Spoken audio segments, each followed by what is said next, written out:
The NFL is itching closer and closer to what we call the playoff final push. We're almost there. We're almost at the playoffs. And as the NFL gets closer and closer to the playoffs, teams become more and more aware of their clinching scenarios, how they get there, and what they need to do to get there. And with that all in the background of today's episode, we're going to talk about some of the biggest games of the week, what they meant, and some of the teams that I think are becoming hard hitters. And I think we have the biggest game. It's got to be the Bills-Patriots. We'll talk about that. Let's jump into it right now.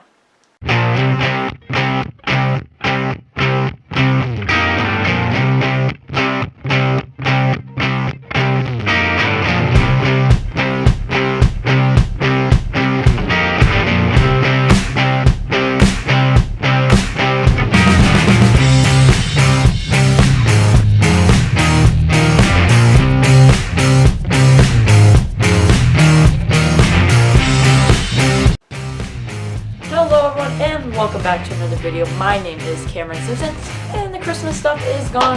We'll keep it a little festive. We have the Happy New Year sign back here. Keep it a little festive here on set. But we are in the NFL reaction of this week, and this week was an interesting one because we had the Christmas games, we had a Thursday night game, then last week with the whole COVID-19 situation, and a lot of teams were dealing with COVID this week as well. So a lot of they didn't have their hard-hitting players, their big-name players, some of them, and so that had some factors into this week, as it probably will going into the playoffs. We have some teams battling to make it into the playoffs, and some teams that have clinching scenarios, or some teams that probably won't make it into the playoffs, but have clinching scenarios for other teams who are in that point of the season with 2 more weeks remaining. It is a marathon, as we have an 18-week season. Or 17, one of the... So yeah, 18-week season. So it is a marathon of a season this year. So with that, teams are preparing for a lot. So the big game has to be the battle for the AFC East division, and that is the Bills and the Patriots. That was an amazing game to watch, especially if you were a Bills fan. This is 2 weeks in a row. The Patriots, who have been in the top of the AFC, have lost, and we're going to talk a little bit about the Kansas City Chiefs, who now have turned it around big time and probably became the biggest competitor in the AFC in a little bit. Of course, the Bills and Patriots switch spots because the Bills do take the tiebreaker. They're both tied, both with the same records. 33-21 was the final score. Great win for the Bills. I mean, the way the Bills handled themselves during the game is a different story and could be talked about as well. We won't, but definitely could be a different story because the Bills are not very good winners or losers, as was put very much on display in this game. But what was put on display is how good Josh Allen is. Now, we could argue about whether the Bills are really a good team or is Josh Allen just a really good quarterback, and I lean to say Josh Allen's just a really good quarterback and the Bills are just an average team. Because until most of these players on this team were there, until Josh Allen came aboard, and then all of a sudden they start to be winners. So that's how it all kind of seems to work out here. I think the Bills are a decent team, a playoff contender, but I don't think they can beat the Chiefs. And neither do I think the Patriots can beat the Chiefs. I think both of these teams are going to have a tough time in the AFC making it to the Super Bowl this year. The Chiefs are becoming the Patriots of the modern NFL seasons. Are they the Patriots? No. Are they that same dynasty? No. Have they won 2 Super Bowls? And the answer to that is obviously no. They are still a lower caliber dynasty. But they are the Patriots of the modern era. They have taken that role of the winning and winning and winning. But this year, I think the Chiefs will have to go through the Patriots and the Bills, 2 teams that will be tough to beat. I don't think either team can beat the Chiefs. The Chiefs are just very good and have been very good for a while now.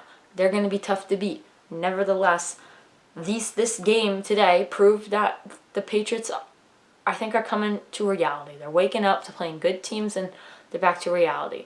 The Patriots have the Jaguars coming up, and they have the Dolphins. I think the Bills have a date with the Falcons and Jets, and I'm pretty sure the Falcons could beat the... I wouldn't say that they can't beat the Bills, but it's a home game for the Bills. That's an easy win in my opinion for the Bills.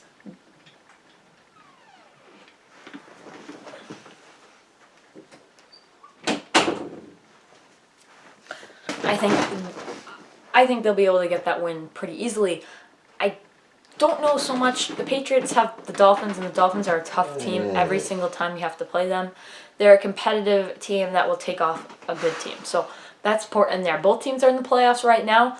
They all really need to win, because if the Bills lose the game and the Patriots then lose the game, all of a sudden you're looking at flip-flops again. So the Bills lose and the Patriots win. There we go with flip-flops. So both teams need to go undefeated from now on. I think they both can. They have pretty easy schedules on the horizon for both of them. I think they both can go out and do very well in these next couple of weeks. So nevertheless, that's that. Another story in the AFC has to be the Chiefs. What dominance did they put on? They put on a clinic out there today.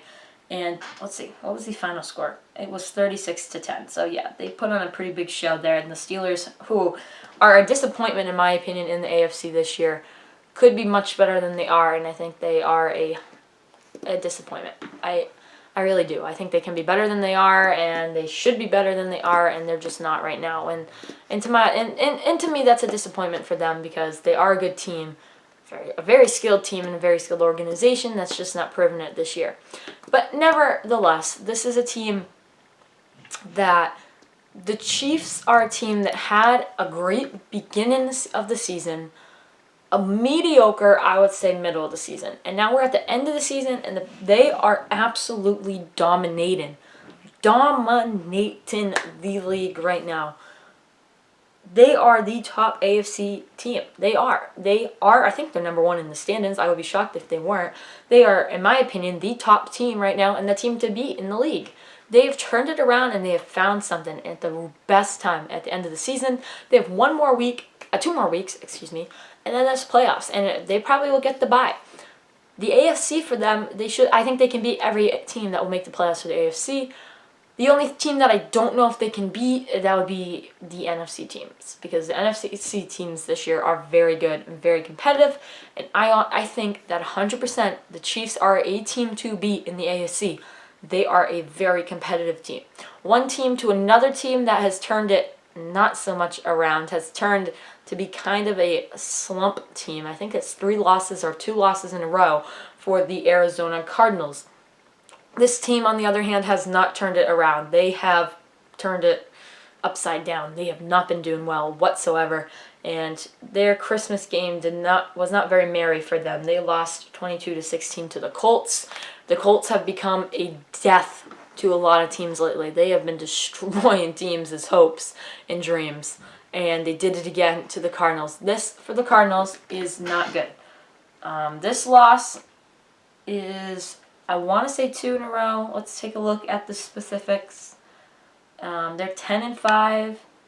Not good. Not good, not good, not good. They lost to the Lions, if we remember correctly, just a week ago. They lost to the Lions, guys. That was not very good. They lost to the Rams. So they have lost now 3 in a row. And their upcoming schedule is no cakewalk. It is the Cowboys and it is the Seahawks.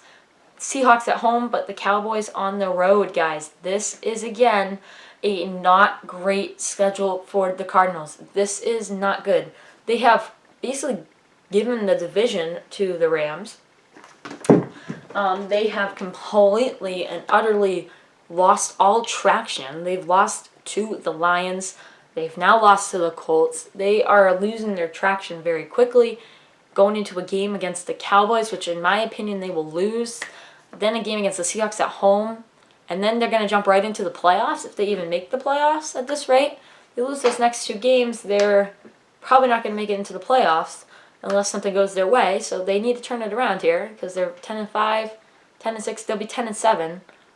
Maybe they probably will make the playoffs still, but we'll see. Then they're getting dicey on the playoffs. If they make the playoffs on this terrible streak right now, that's not what they want. They don't want to be going into the playoffs on a bad streak, so they're going to want to turn things around fairly quickly, and they're going to hope they can turn things around very quickly. But guys, it's a question mark at this point whether or not they'll be able to and what's going to happen. So we got to keep ourselves ears peeled and keep ourselves alert on what could happen with this team. because the Cardinals are an interesting story. Nevertheless, they are an interesting story. It's something that we do need to follow as time goes on, because if they keep losing, that's going to be tough for them. A team that's done very well is the Cowboys. Last night, Sunday Night Football, they won 56-14, I want to say was the final score. Something like that. All I know is 56 is a pretty big number up there. So the Cowboys are becoming a threat now too. Keep an eye out for that in the NFC. Thank you guys so much for watching this video. My name is Cameron Simpson, and we'll see you again. I want to say Wednesday, potentially not, probably Friday.